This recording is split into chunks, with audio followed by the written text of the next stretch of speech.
सबको नमस्कार, प्रणाम, सत श्री अकाल।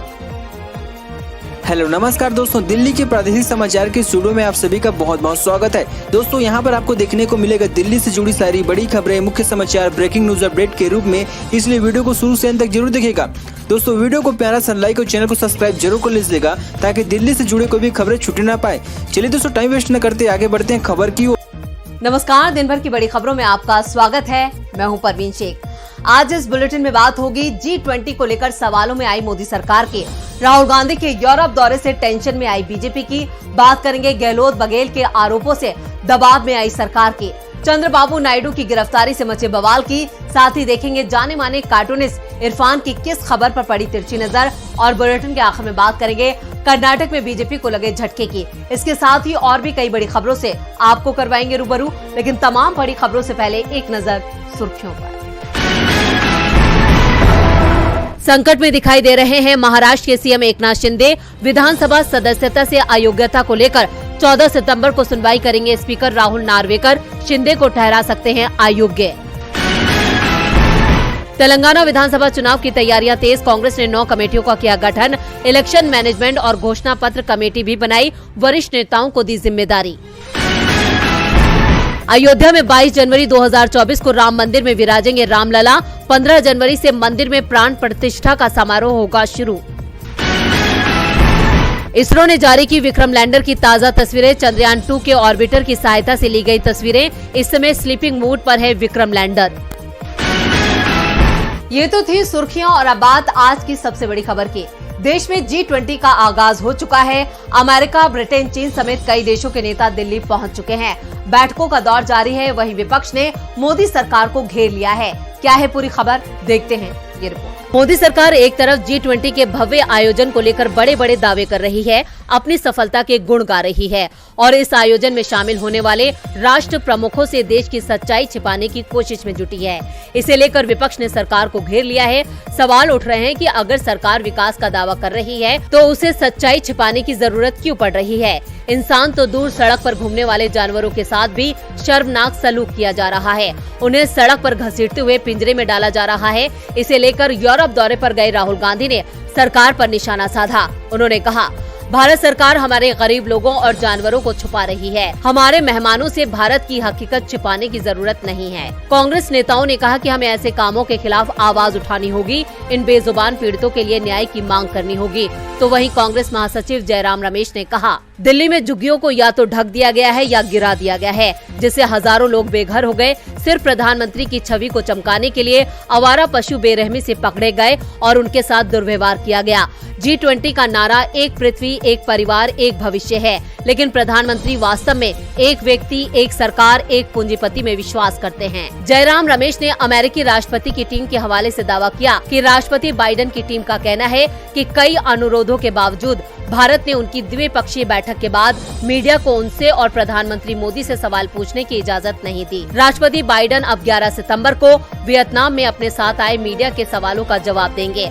बिल्कुल भी आश्चर्य की बात नहीं है, ये मोदी स्टाइल का लोकतंत्र है। G20 को लेकर मोदी सरकार सवालों में है। वहीं राहुल गांधी के सवालों का सिलसिला भी जारी है। राहुल गांधी का यूरोप दौरा खबरों में बना हुआ है। राहुल लगातार विदेशी धरती से मोदी सरकार पर निशाना साध रहे हैं। शुक्रवार रात वो पेरिस में साइंसेस पो यूनिवर्सिटी पहुंचे, जहां उन्होंने 90 minutes with Rahul Gandhi event में हिस्सा लिया।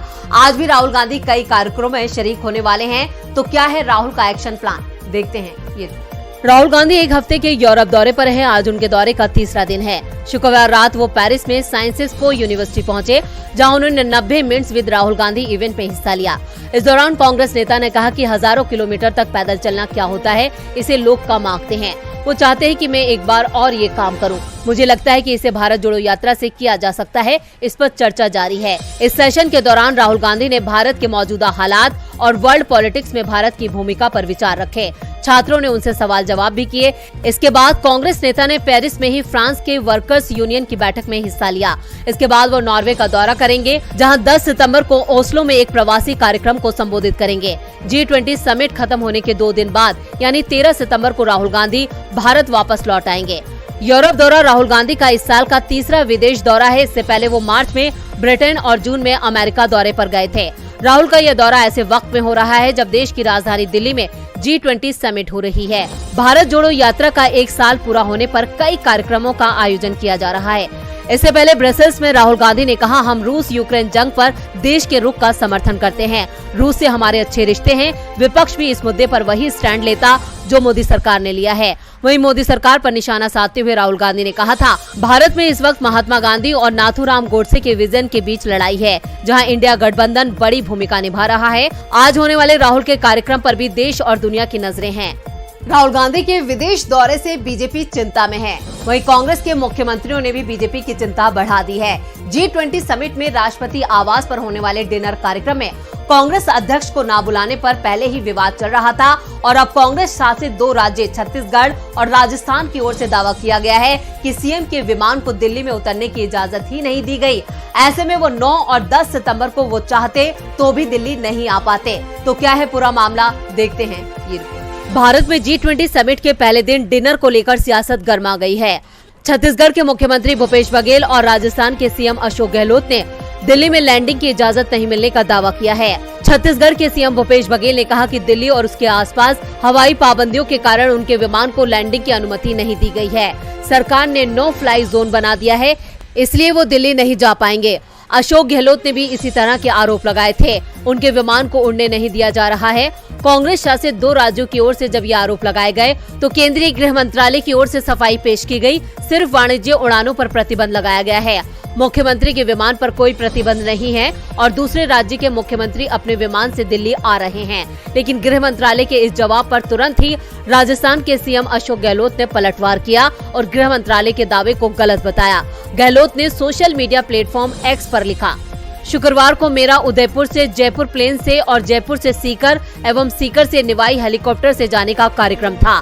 इसके लिए हेलीकॉप्टर को एडवांस में उदयपुर से जयपुर पहुंचना था, परंतु ऐसा बताया G20 के प्रोटोकॉल के कारण हेलीकॉप्टर या प्लेन तभी यात्रा कर सकते हैं जब सीएम स्वयं उसमें सवार हो। हेलीकॉप्टर उड़ान की अनुमति मांगी गई जो नहीं दी गई। G20 के नाम पर मुझे कोई विवाद पैदा नहीं करना था, इसलिए इसकी कोई निंदा नहीं की और केवल जनता को तथ्यों की जानकारी दी थी। परंतु मुझे अब दुख है कि गृह मंत्रालय ने गलत तथ्यों की जानकारी देकर जनता में भ्रम फैलाने का असफल प्रयास किया है। गहलोत और बघेल के आरोपों को सरकार ने खारिज कर दिया है। इधर चंद्रबाबू नायडू ने भी अपने ऊपर लगे आरोपों को खारिज कर दिया है।